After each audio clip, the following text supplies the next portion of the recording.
SHALOM David Archive Podcast, where discipline becomes power. This is not motivation.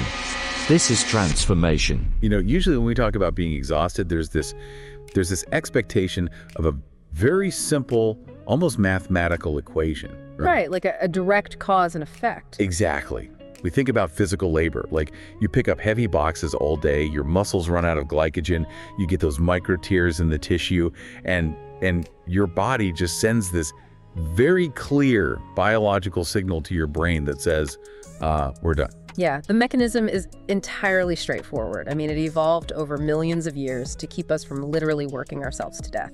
You expend physical energy, you experience physical fatigue. Output equals fatigue. It's clean. Yeah. And honestly, it's incredibly comforting because the solution is just as simple. You just stop lifting the boxes, you eat some carbs, and you go to sleep. Right. If only it were still that simple. Yeah, right. Because then you look at the modern landscape, Right. You look around at everyone you know, maybe even look at your own life, and suddenly that simple equation is just completely broken. Oh, absolutely shattered. We're looking at a society-wide epidemic of this profound, bone-deep exhaustion, and yet most of us are just, sitting at desks in climate-controlled rooms.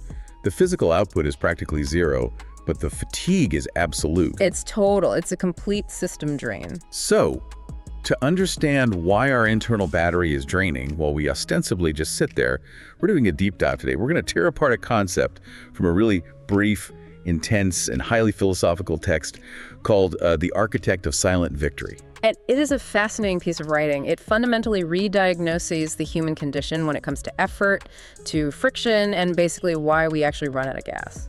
Yeah, and I want to be clear right up front with you, the listener. This custom deep dive isn't going to be about learning a new historical fact or some, complex scientific theory. No, not at all. We're going to examine a radical shift in perspective regarding why you feel tired, how you lose control of your own life, and what it actually takes to win. So, to give you a factual grounding before we tear into the details, you really have to understand the foundational premise of this text. Right, because it does not mess around. It really doesn't. It immediately rejects all the standard self-help tropes we're so used to hearing. From the very first syllable, it states up front, and I'm quoting here, "This is not motivation, this is not comfort, this is strategy." That opening alone is it's a hard boundary line drawn right in the sand. It tells you exactly what altitude we're operating at. Okay, let's unpack this. Because before we can even begin to understand this text's actual method for winning, we have to establish what it explicitly tells the reader it is not. Right, what it's rejecting.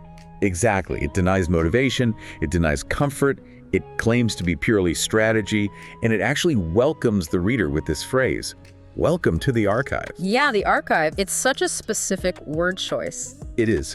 And I want to start with that denial of motivation, because I actually get that part. Like, motivation's like a sugar rush. Oh, 100%. It feels amazing in the moment, You watch a video, you hear a speech, you get that spike of dopamine, and you feel like you can conquer the world. But chemically speaking, dopamine is about anticipation. It's not about execution.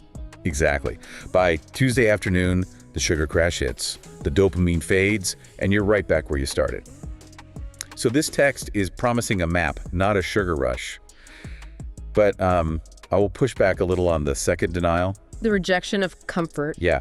Why does the text explicitly reject comfort? I mean, isn't comfort usually the end goal of all this strategizing? Yeah. We strategize and we work hard so that eventually we can be comfortable, right? Well, what's fascinating here is the deliberate choice of vocabulary, especially when it introduces that phrase, "Welcome to the archive." Think about what an archive actually is functionally. Right. Like a library or a records room. Exactly. An archive isn't a cozy living room with a fireplace and plush chairs. It's a place of recorded history. It's temperature controlled, it's austere, and it's filled with cold facts, cataloged truths, and calculated realities. Okay, so it's stripped of all the warm, fuzzy feelings. Right. By welcoming you to the archive, the text is basically declaring that it operates strictly in the realm of objective reality. And that aligned perfectly with the concept of strategy over fleeting emotional motivation. That makes sense. And to address your point about comfort, we live in a culture that equates comfort with correctness. We're conditioned to believe that if we're doing things right, our journey should feel good. Oh, right, the whole follow your bliss mentality. Like, if there's friction, you must be on the wrong path. Exactly, but neurological and psychological reality dictates the exact opposite. Strategy, real strategy, is inherently uncomfortable because it requires bypassing the brain's default settings. Because our brains want the easy way out. Always. Our brains are biologically wired to seek out heuristics, mental shortcuts that save energy. We want the easy answer. Strategy requires you to expend heavy cognitive loads to look at your weaknesses objectively. It's not fun. No, it requires you to delay gratification, which your primal brain absolutely hates. It forces you to prune away behaviors that might feel, emotionally satisfying in the short term, but are tactically disastrous in the long term. So it's about facing reality instead of hiding from it. Yes. If you're seeking comfort, you'll naturally gravitate toward the illusion of progress. Busy work, rearranging your desk, sending unnecessary email. Oh man, the unnecessary emails. I'm definitely guilty of that. We all are. But we do it rather than facing the hard truth of our situation. The text is warning you. If you want a warm blanket to soothe your ego, look elsewhere. If you want a blueprint for victory, you have to step into the cold, objective light of the archive. Okay, so we're stepping into the cold light. We're looking at the objective facts, stripping away all that emotional fluff. If we aren't here to feel motivated or comforted, what are we actually here to fix? Right, what's the actual problem? Exactly. And the text presents what it views as a profound misdiagnosis of human exhaustion. It claims, and this is a great quote, most men are exhausted, not because life is hard, but because they're fighting the wrong battles. And that right there completely shatters the physical equation we were talking about at the very beginning of this deep dive. It's heavy boxes. Right. It removes the blame from the external difficulty of the world, the boxes, and places it entirely on an internal misallocation of cognitive and emotional resources. And the text doesn't just leave it as some vague, philosophical statement either. It gets incredibly specific. Yeah. It lists 3 flawed behaviors that constitute fighting the wrong battles. And they are so painfully recognizable. They really are. Number 1, forcing outcomes. Number 2, chasing validation. And number 3, reacting to everything. And it states that the ultimate consequence of these 3 behaviors isn't just that you get tired, but that they lose control. Those 3 behaviors form the underlying architecture of modern fatigue. They are the exact mechanisms draining the battery. Here's where it gets really interesting, though. Because when you read those 3 things, reacting to everything, forcing outcomes, chasing validation, it instantly paints a picture of just constant frantic motion. A lot of noise, a lot of movement. Yes. To bring this to life, imagine playing an endless game of emotional whack-a-mole. You're standing there at the arcade machine, the lights are flashing, the bells are ringing, and these little moles are popping up completely at random. Oh, that's a perfect analogy. And you have this heavy mallet in your hands, right? And you're swinging wildly, you're sweating, your heart rate is through the roof, you're expending a massive amount of physical and mental energy. Just desperately trying to keep up. Right. You're trying to force the mallet down fast enough. You're reacting to every single movement on the board. And maybe you're even looking over your shoulder to see if anyone is watching you play. Hoping they validate how hard you're working. And how busy I am. Exactly. But the tragic part is the mechanics of the game itself. Like, no matter how hard you swing, you have absolutely zero control over the board. Not at all. The machine dictates the pace. The machine dictates where you strike. You're exhausted, but you're not the one in command. You're just a participant in a chaotic system designed to keep you swinging. And if we connect this to the bigger picture, your whack-a-mole analogy perfectly illustrates the logical progression built into this text. The text is drawing a direct, undeniable causal line between these behaviors and the loss of autonomy. How so? Like, break down the psychology there. Let's trace it carefully. When you're chasing validation, what are you actually doing on a mechanical level? You're actively deciding to let the opinions, the moods, and the expectations of other people dictate your actions. Your locus of control shifts from internal to external. You're essentially handing them the remote control to your own nervous system. That's a great way to put it. And if you're letting external forces dictate your actions, you're no longer initiating anything. You're merely reacting. You're waiting for the mole to pop up before you decide who you are or what you should do next. Which puts you entirely on the defensive. Inherently. If your entire existence is a series of reactions to external stimuli, whether that's a passive-aggressive email, a comment from a coworker, a sudden shift in a relationship, or just some manufactured outrage trend on social media, you've surrendered your control. You can't be in control if your movements are entirely dependent on what someone else does first.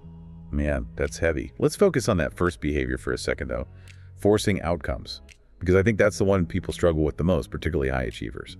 Oh, definitely. The type A personalities. Yeah. When we talk about forcing an outcome, we're talking about trying to bend reality to your will through sheer emotional or brute force exertion, right? In situations where you only control a tiny fraction of the variables. Right, you're fighting physics at that point. It's not like pushing a river upstream. It's like trying to steer a moving car by getting out, running alongside it, and physically grabbing the front tires with your bare hands to turn them, instead of just sitting in the driver's seat and turning the steering wheel. That sounds exhausting and dangerous. It is. It's maximum possible effort for zero actual leverage. You'll exhaust yourself, you'll tear your hands up, and the car is still going to drift wherever momentum takes it anyway. And consider the biological cost of living that way. When you're constantly reacting and trying to force those outcomes, your brain perceives that lack of control as a literal threat. It thinks you're in physical danger. Exactly. It triggers your sympathetic nervous system, your fight or flight response. So you're pumping cortisol and adrenaline into your bloodstream all day long as you sit at your desk, just waiting for the next mole to pop up. But you're not actually doing anything physical to burn it off. Right, because there's no physical release. You aren't actually running from a predator or fighting a physical battle. So that neurochemical cocktail just stews in your system. It degrades your cognitive function, it destroys your focus, and it creates that profound bone-deep exhaustion you mentioned earlier. Wow. And the text points out the supreme irony here. We do these things because we desperately want control. We think that by aggressively engaging with every single battle, we're managing our lives. But the text reveals that this frantic engagement is the exact mechanism by which control is lost. So if forcing outcomes is essentially handing the steering wheel over to external forces and burning up our engine in the process, how do we take it back? Like, the text promised us a strategy, so we need to look at the alternative mechanics. Right, what's the actual move? Yeah, and it introduces what it calls a different way to move. This is the paradigm shift. This is where the austere, objective strategy of the archive is actually deployed into daily life. The text uses 3 very specific adjectives to describe this new way of moving. It calls it a quieter way, a sharper way, more dangerous way. Such evocative language. It really is. And then it concludes with this brilliant paradox. A way where you don't fight unnecessarily, and yet you still win. I want to dig into these adjectives because they feel very intentional. Oh, they definitely are. Quiet and sharp make immediate sense to me. They sound incredibly precise. It's the exact opposite of the sweaty, noisy whack-a-mole player. It sounds almost like a surgeon holding a scalpel. Right, highly controlled. Yeah, you don't see a surgeon making wild, frantic, noisy swings. The operating room is quiet, the instrument is sharp, the movement is minimal, and the outcome is profound. But I have to question the specific language here. Why does the text suddenly pivot to calling it a more dangerous way? It does seem counterintuitive at first. Right. That word feels like an escalation. If you're being quiet and avoiding unnecessary fights, aren't you becoming safer? Why use the word dangerous? Well, this raises an important question, and we have to analyze the concept of dangerous strictly within the psychological context the source has laid out. We aren't talking about being physically dangerous or erratic. Like a wild card. No, in fact, it's the exact opposite. Think about the mechanics of human manipulation. Social dynamics and conflict often operate on a feedback loop of action and reaction. Precisely. Now, consider the mechanism of the alternative. Imagine a person who no longer wastes an ounce of energy on forced outcomes. A person who simply watches the mole pop up on the arcade machine and actively chooses not to swing. Just watch it. Just watch it. When you remove the reaction, you break the feedback loop. That person becomes dangerous in the sense of being a formidable, immovable, and highly controlled presence. They create an information vacuum. Oh, an information vacuum. That's really interesting. Yeah, because when manipulators or chaotic systems push against them and get no reaction, the manipulator usually overextends themselves trying to elicit a response. And in doing so, they reveal their own weaknesses and motives. You can't manipulate a person who doesn't react. You can't bait a person who refuses to fight unnecessary battles. But wait, practically speaking, how does that work in the real world? Let's test this. Okay, let's do it. If my boss sends me a completely unreasonable, passive-aggressive email at 9 p.m. on a Friday, ignoring it doesn't necessarily make me dangerous, right? It might just get me fired for insubordination. A very real concern. So how does this strategy of the archive differentiate between this powerful strategic silence and just, dropping the ball and being apathetic? That is the critical distinction. The archive isn't advocating for apathy or freezing out of fear. Apathy is ignoring the email because you're overwhelmed and hiding. Okay. Strategy is reading the email, objectively assessing that the passive-aggressive tone is bait, recognizing that a 9 p.m. Friday response won't change the operational outcome of the project, and consciously deciding to address the core issue without all that emotional baggage at 9 a.m. on Monday. Oh, I see. The sharper way means you're still engaging, but you're choosing the battleground, the timing, and the terms of engagement. You're stripping the emotion out of it. You're taking the remote control back. Exactly. The person reacting out of exhaustion fires back an angry email at 9:05 p.m. They validate the boss's chaotic behavior, and they ruin their own weekend. Which I think we've all done at least once. We absolutely have. But the person operating from the archive preserves their energy, they enjoy their weekend, and they handle the practical problem with clinical precision on Monday. So they achieved that silent victory exactly because their energy is entirely preserved for when it actually matters, not when someone else demands it. Yes. While everyone else is exhausting themselves, swinging at shadows, fighting over ego, and burning out their adrenal glands, you're quietly hoarding your resources. You have a full tank of gas. And that makes you incredibly capable. Right. So when the real battle finally presents itself, the one that actually aligns with your strategy, your values, and your actual leverage, you strike with a sharpness and a power that the exhausted masses can't even comprehend. That's the essence of it. And it requires immense discipline. That's why the text warns you up front that this isn't comfort. Because it's actually really hard to do. It is. It's actually very comfortable in a strange, twisted, ego-driven way to be the victim of a busy life. Oh, absolutely. The martyr complex. Exactly. It's comfortable to tell yourself, I'm so tired because I have so much going on. Everyone needs me. I'm the only one who can put out all these fires. That narrative feels terrible physically, but it feeds the ego perfectly. It provides a strange kind of validation. It really does. It takes a tremendous amount of cold, hard discipline, the discipline of the archive, to step back, look at your life objectively, and say, no, I'm tired because I'm choosing to swing at things that don't matter. I'm tired because I lack the strategy to stand still. Wow. So what does this all mean? Let's bring this deep dive directly back to you, the listener. We've gone on quite a journey today through a very few but incredibly dense concepts. We really have. We started by looking at a total rejection of the feel-good, dopamine spike motivation that our culture constantly peddles. We walked into the cold, objective reality of the archive, where facts matter more than feelings. Where comfort is left at the door. Exactly. We explored the true hidden root of modern exhaustion. The frantic, noisy, whack-a-mole existence of fighting the wrong battles, forcing outcomes like grabbing the tires of a moving car, and reacting to a world that ultimately strips away our autonomy. It drains the battery. And we contrasted that with the formidable quiet power of the quieter, sharper, more dangerous strategy. A strategy where you preserve your energy, break the feedback loop of manipulation, and secure a silent victory by choosing your battles with surgical precision. It's about being proactive, not reactive. So as you go about the rest of your week, I want you to look closely at your own life. Look at the task on your desk, the friction in your relationships, the internal monologue in your head. Ask yourself, are you currently trying to force outcomes you don't control? Are you swinging the mallet just because a light flashed? Or are you moving with quiet, deliberate strategy?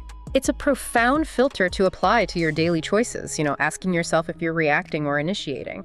And to leave you with one final lingering thought to mull over something that builds upon the strategy but takes it a step further into your actual environment. Let's hear it. If silent victory comes from stepping back and choosing not to fight unnecessarily, what happens when the people or the complex systems around you suddenly realize you're no longer playing their reactive game? When someone offers you the usual bait, or when a crisis tries to drag you into the familiar chaos, and you offer nothing but a quiet, sharp boundary, does choosing not to fight actually become the most disarming and powerful move you can make on the board?